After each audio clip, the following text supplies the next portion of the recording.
Hey y'all, just letting y'all know that today's video is referring to this post right here, so take a look at it and keep watching.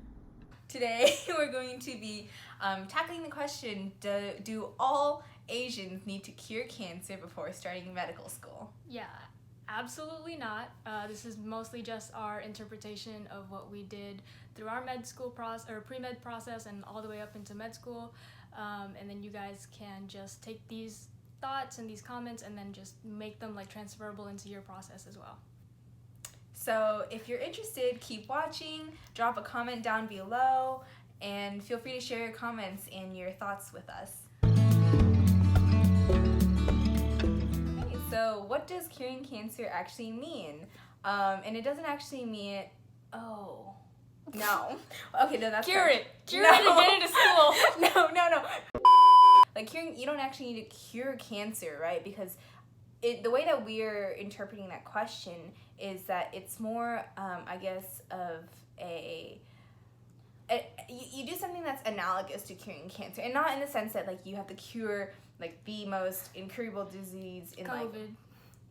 Or cure COVID, I guess that's the next thing. But saying that like lots of physicians, lots of scientists who have been in this field for years and years, dedicated lots of time to research. No one's expecting you, I guess someone who is an undergrad or graduated from undergrad, to actually cure cancer, because It's too much to ask. We're just normal people. It's kind of just like, okay, so the pre-med checklist that everybody has is do volunteering, do research, do all this and this. So you get this checklist done while you're collecting all your pre-med prereqs, and then everybody looks the same, right? So everybody looks like the same stamp from the same mold. So the cure to cancer is like the feature that you have that brings something new to the table, something that's so uniquely you that, you know, like no one in the interview is going to be able to say, oh, I met someone else that did something like this, or, you know what I mean? So it's something that means something to you, and they're going to ask you, oh, Alyson, I see you were a powerlifter and that you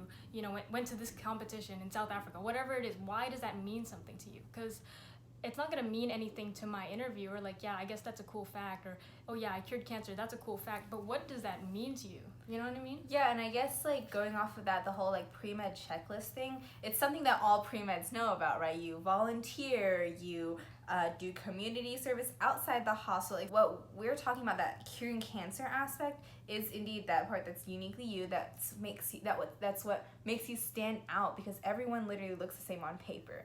And when you have that thing that makes you uniquely you, right? You find something that makes you so passionate about something that's not necessarily in the medical field, or not necessarily directly related to your path towards medicine, but it's something about finding your identity, right?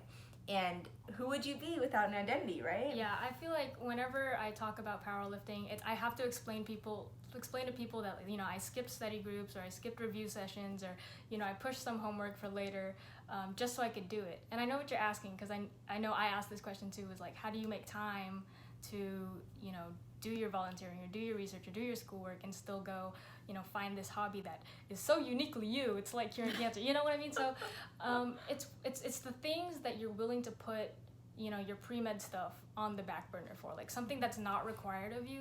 Like, what are you willing to do outside of the boundary of this is what you need to get in, you know? And so I guess like with my big, she did powerlifting with me. I did a little entrepreneurial research in Cambodia, and so I had to take a lot of time out to go to Cambodia for, say, like that summer that people would typically apply for medical school. They take a whole summer to do so. I did so abroad in Cambodia with really spotty Wi-Fi. So I guess it's a demonstration of like being able to do things that you were so passionate about, like both medicine and this Cambodia project that I was on. And I guess your question is, okay, so how do I get involved in something that I'm very passionate about? Because I don't really know what I'm passionate about, right?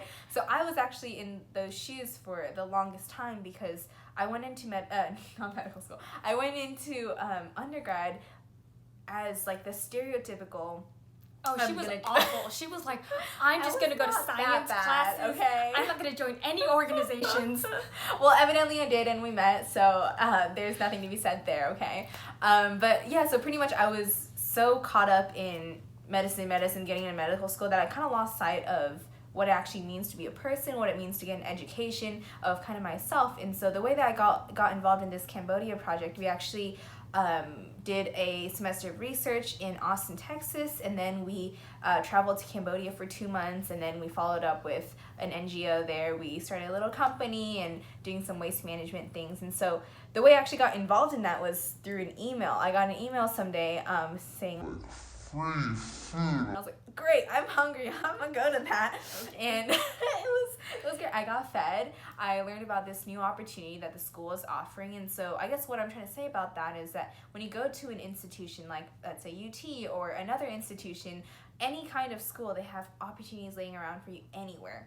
And so I didn't know that I was going to be going to Cambodia after that free slice of pizza, but I ended up going, right? Because I opened up my mind and I opened up my perspective to, I guess, be open to something that wasn't necessarily just medicine focused. Like, give yourself the time off. You know, like, people are like, oh, I don't have time to do this and do application stuff. No, stop. Just, like, give yourself the time off to find things that, you know, are interesting to you. And, you know, this is how young we're going to be, and we're only going to get older, and there's only going to be less time, right? So for me, it was, like, saying yes to joining like an international powerlifting team and like going, taking time off, skipping a little bit of school. I missed like the first couple of weeks of physiology, you know, but no one is gonna be like, oh, why did you skip school for this? And you're gonna be able to say, oh, I did it because of this. No one is gonna say, oh, you're bad for doing that. You know, no one's gonna look at your application and be like, oh, I see you didn't get the best GPA, but you're a great XYZ, or like you did something else outside of it, you know? So like, have some mercy with yourself, you know, give yourself some interesting interests. Don't just sit there in class all day and just, you know, hit the books. Like, there's other things around the world and like around your even like local community that you can find interest in and passion in, and you can talk about it for hours. And that's all the interviewer wants to do, is just sit there and talk about something else that isn't, you know, volunteering or, you know, research or whatever it is. But with that being said, if volunteering and research really is your true passion, that's great. Just be able to, I guess, like, speak on that and why it's meaningful to you. But I guess what we're trying to say is that we are friends with a lot of pre-meds. We know a lot of pre-meds. We know a lot of people starting med school with us.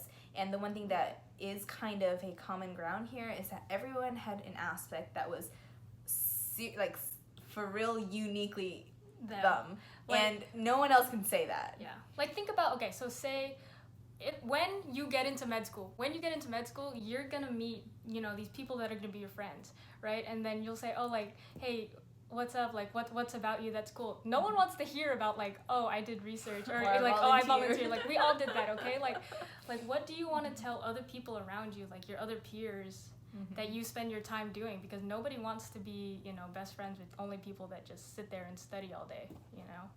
Maybe you do. You became friends with me, but I'm just saying, right? So, like, at the end of it, you find something that's different. Yeah.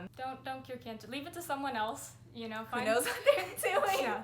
Find something, you know, that you like talking about, that you like doing, that's like freaking awesome. You know, and just go freaking do it. Just take the time off. Take the weekend off. Go do it. Go sit at the meeting. They'll maybe feed you. But yeah, you guys leave comments, discussion topics down below. We'll hit them up. Yeah, and feel free to leave other topics that you want to hear from us. We're super open to anything, and we love to hear from y'all so that, you know, we can kind of get to know everyone a little bit. We were where you are right now, you know, and we're not better than anybody here, there, or elsewhere, you know. Just sharing our experience. Yeah, for real. Okay.